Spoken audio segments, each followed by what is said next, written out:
The new Corolla Cross. Fill it with friendship and family. The new Corolla Cross. Filled with life. It is TV powered by World Sports Betting. It is times.co.za. It's Amazulu nil, Orlando Pirates 2. Mdlalo Betway Premiership. Orlando Pirates making sure ukuthi they move to the top of Betway Premiership. Young so, Bobo, I'm working here. Why are you disturbing me? Oh, I'm busy with my intro. You're laughing at me. Mhlobo wami, kwenza kanti? bengahle kuwena Shane. Shane. Mina ngizwa le intro Shane. Mhlobo wami, busy. There's the intro, mhlobo wami. All right, Shane. You are laughing at me. Okay, mhlobo wami, how are you? I'm good Shane unjani? I'm okay. I'm okay. Alright, Shane. Yeah. Yabona kuhle. Legend. Eish, Yazi bobo, uthi umuntu ngiyamhlekisa kuhleka yena. Uhappy Shane. Mhlobo wami, man. Eish. Happy people. Abafana base Arena. Eish. Abafana base Yeah, Bobzin, let's get big. Masingene kuye mhlobo wami. Umdlalo Betway Premiership, Pirates and Amazulu. Umdlalo ngitheka ngibamela interview kaNkululeko and uJunior. Abathi umdlalo mhlawumbe bekusuppose ukuthi ugqitywe first half. Wanigumuza umdlalo wa last week eArena against Magesi. Now where there were so many opportunities in the first half, but Orlando Pirates could only manage to score 2. Namhlanje they scored 1, they scored ASB very late in the game. Wena umdlalo namhlanje ubone njani manje ukubulisa eqala mhlobo wami, right? Yeah, Shane right. Ithi ngibulise Shane, ngibulise amadoda la studio Shane. Yeah. Ngiyezwe legend. Legend yasiropa kahle kahle. Ingapha nangapha. Legend Ingapha nangapha angazi ukuthi legend kahle kahle imini. yazi O ngapha isonga sikatso siqatye maqala. yeah no. Siqatye irama ngapha, siqatye peanut butter. No, on but the I other side. understand. Some of us, we are lucky this way, so please leave us with that luck. Eish. Hey. Yeah. Shane mngani wami. Right. Congratulations to Orlando Pirates Shane. Yeah. Ngiyacabanga ukuthi Orlando Pirates they deserve le win Shane. Yeah. Ngithe izolo mangilana uMstenke ungamtshela ngathi ngiyanikeza Orlando Pirates kule game because mawungabheka de uyidlala ngakhona Orlando Pirates kuyakutshela ukuthi yini onga-expecta i-match ezayo ku-Orlando Pirates. The way idlala ngakhona ngiyacabanga ukuthi isebenzisa ama-game wayo ngendlela right. Uma ngabe mhlawumbe usemuva ngama-game Shane, at least kumele ukuthi uwasebenzise. So ngiyacabanga ukuthi Orlando Pirates yenza kahle kakhulu Shane ukuthi manje ama-game in hand ikwazi ukuwawina. Unlike ukuthi drop ama-point kuma-game in hand uyoba under pressure. So ngiyayibongisa Orlando Pirates Shane for igame yayo namhlanje. So uma ungabheka the way ngiqale ngeAmazulu Shane. Yeah. Ngiyacabanga ukuthi ucoach Atazwane ubonakala dlala defensive Shane first half ne. And the understanding yami ukuthi wayadlala defensive sometimes kumele ucheck opponent yakho. Yeah. Pirates it's very dangerous. It's very dangerous Shane. You can't just go nge first whistle you attack Pirates. Ngiyacabanga ukuthi kumele udlale ngama 15 minutes ubheke ukuthi okay manje ngikhona ukuabsorba le pressure Orlando Pirates because they've got abadlali abane pace abadlali abayi quality.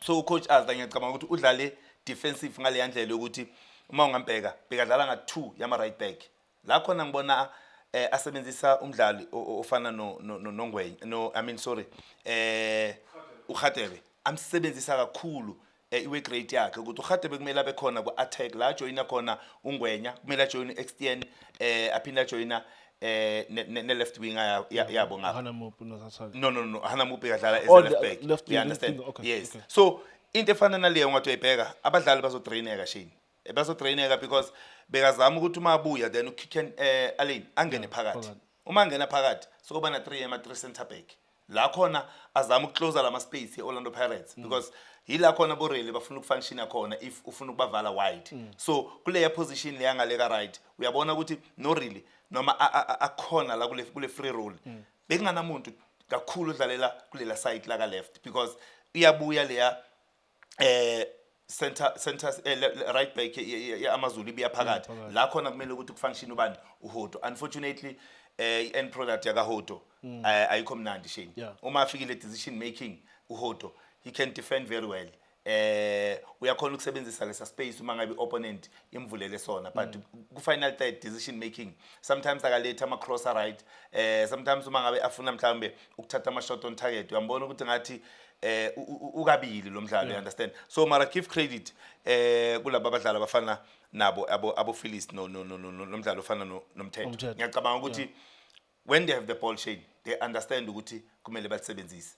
Unfortunately uZungu no Ben bebangaveli in the middle of the park. Why?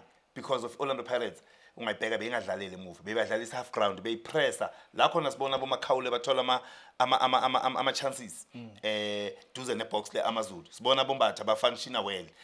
Ureally wenza yonke into ekumele ayenze la khona kumele ukuthi ba drop abozungu bazovala lawo ama space. So ngiyacabanga ukuthi iAmaZulu Shane first half be defender Shane bengana nix lokube ngibona ngathi AmaZulu ingakwenza first half because ifuna kuphuma ngongwenya kumele join uXTN out to XTN la khona sibona uSiyema anosibisi badila ngaye, you understand. So kusho kona ukuthi for iAmaZulu ukuthi bengathola ichance Shane bekunzima because uma abantu bafuna ukubreak beAmaZulu ngithanda the way Orlando Pirates regroupa ngakhona. Uma ungabheka uSiyema noSibisi baba khona, uyabuya uHoto, uyabuya uVan Rooyen ngerecovery, babuya boMakhawule bazovala lama space and isasele AmaZulu because beyenzani befuna ukuphuma ukuthi defend deep iphume ngale attack but inumber iba incane uma bayiphambili Shane. So ngiyacabanga ukuthi bekunzima for bona. They came second half AmaZulu yila khona after layer one goal down baqala khona ukuthi bafuna uku-add inumber up front, yila baqale khona ukudlala ukuletha lo yamdlali chase number 2. Ngiyacabanga ukuthi iAmaZulu ila izame khona uma ikhipha abadlali abafana nabozungu bese ifuna creativity. UMaqokolo ngibonile ukuthi bese umdlalo uMaqokolo la azama khona ukuthi adlalele next to the box, basebenzise manje leya right winger yabo ukuthi ay function manje, you understand. uRadebe ila bese kafika khona azozama ukuthi ufuna ukudlalela ehafini yeOrlando Pirates. So but it's too late because uma ungabheka team leOrlando Pirates belizama ukuvala yonke lento lapha. Ngibone nenye nje uChina asave enye ibhola la khona kube iheader. It was a save Shane. Good save lapha because uma ngabheka bokuligoli lela. So uyabona ukuthi ama chances awatholile AmaZulu awasimaningi the way bebadlala ngakhona Shane. Second half they played better than first half. Uma ngabheka the way badlala ngakhona especially ku attack bebazama no control the game especially in the middle of the park in the absence of Umbatha. Ngiyacabanga ukuthi ila emosheke khona kule qembu leOrlando Pirates. Benifuna kanye close up Bobzin because le sub Kambatha biyenzekile even last week. Sabona igame idrop a bit even namhlanje yenzekile. Esasibukela igame into emandi kubukela igame nebaninzi is that niyakwazi uyithetha into vele yenzeka because I remember when kuze kwenzakala sub Kuleko said utho said angakhupha Umbatha wathi Kuleko no makangayenzi futhi akhupha Umbatha but wakhupha Umbatha nyani straight. So la sub wena Bobzin okhupha Umbatha and then they brought in uNemtajela. Uyibona njani la sub i-affect njani umdlalo wePirates? Shane, Orlando Pirates beyenza kahle kakhulu in the middle of the park ngecombination yakambatha noMakhawule. Give credit to Makhawule. He played very well Shane. He played very well uMakhawule banombatha. So I don't know ukuthi mhlawumbe coach yini into ebekayibonile but the way bheka ngakhona uma ukhipha umdlalo ofana noMbatha ila khona sengibona iOrlando Pirates ivula ama spaces ukuthi AmaZulu ikwazi ukudlala because uMbatha ngalesikhathi beka khona beba show ukuthi imidfield yaAmaZulu ayikwazi ukudlala. Mayiqala ithi ifuna mhlambe kuwina ibhola bayipress abaziwinela ibhola la khona borile bakhona ukufunctiona banabadlali abafana no Apolis but Apolis was beka quiet kakhulu Shane first half beka quiet uma ungambheka first half. Second half ilavele khona wavela ngama chances but ungambheka icomposure beyanga nayo lo yamdlali. So ngiyacabanga ukuthi uma ungathi ubheka the way akhiphe Umbatha ngakhona ucoach wado yila ilahleke khona because mina I thought uzokhipha umdlalo ofana no Apolis alethu Nemtajela azodlala phambi kwaKambatha noMakhawule. So uma ngabe ufuna ukuthi athathe uReal amikise ngale ka left because uReal angadlala uyamazi uyadlala as a winger and ukudlala kwaKaReal as a winger we are going to stop player team nakhona ukuthi attack. Uyazi kahle ukuthi noma ngapha ka right unabadlali abafana naboMremi ngapha umdlalo ofana noReal kuningi ozokustopha ku opponent ukuthi attack. So mina ngendlela ngibone ngakhona ukuphuma kwaKambatha iPirates lose leya control ya match la khona bekumele uNemtajela umafika wafika wa manager leya game njengoba ungana sesu umafika wafika wa manage game bheka ungana sesu isub nje ngibonile esebenze kakhulu Orlando Pirates ile sub yaka Maghupa because uma ungabuka evidence lela bhola bamthrowela lona uyaliflika liyohlala kukulo kuDiong uyahamba you create space then uyambona uReally nangu uvelile uReally othatha shot on target like goalkeeper uyambona naye ukuthi ama mistake wakhe ngathi ngiyambona ukuthi ngathi nawa nokumshaya but give credit to Real Shane decision ayithethe kule position there ngiyacabanga ukuthi wenze kahle kakhulu so uma ungayibheka Shane the way sikhuluma ngakhona ukuthi ukuphuma kwaMbatha uyiluzile control i-team efana ne Orlando Pirates in the middle of the park because uma ungabheka nangu ulo beyangakhoni mhlambe lokudlala umdlalo ofana nobani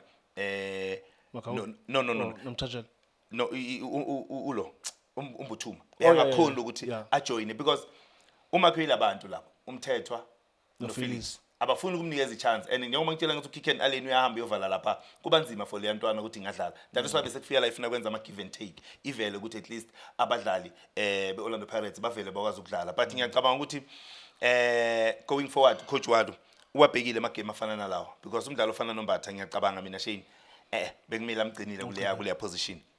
Bobzin, thank you so much for your analysis. Bigumdlalo kweBetway Premiership abesubukele apha ke kwi-Diski TV studios. And lapha ke Orlando Pirates has golethela with 3 points against AmaZulu, making sure ukuthi bahlala ke with 35 points emva kwemidlalo e15. Now, ngomso khona umdlalo khoyo weNedbank Cup, 2 games in fact, Sundowns up against Gomora. Then there's Stellenbosch in Cape Town up against Kaizer Chiefs. Midlalo khoyo leyo yeNedbank Cup. Uzimisela ukwehlisa bozankewe emthini qale ngeqembu leKaizer Chiefs ulandela ngeSundowns manje so lengoma idlalwa uma usibuza ukuthi siyohlala phi thina kumele sithi siyohlala ezinyaweni zeOrlando Pirates yeah no I know congratulations Shane Orlando Pirates ngiyacabanga ukuthi responder very well Shane. Thank you so much Bobzin, thank you so much. It's AmaZulu 0 Orlando Pirates 2. Thank you so much for watching Diski TV. Hola bafethu, this is Junior Kanye. Please subscribe to Diski TV. This is Bongane Benedict Villagazi, they call me so. Niyazi bafethu, Amakhosi for life, they are back in winning ways. Please, siyacela ukuthi subscribe Diski TV.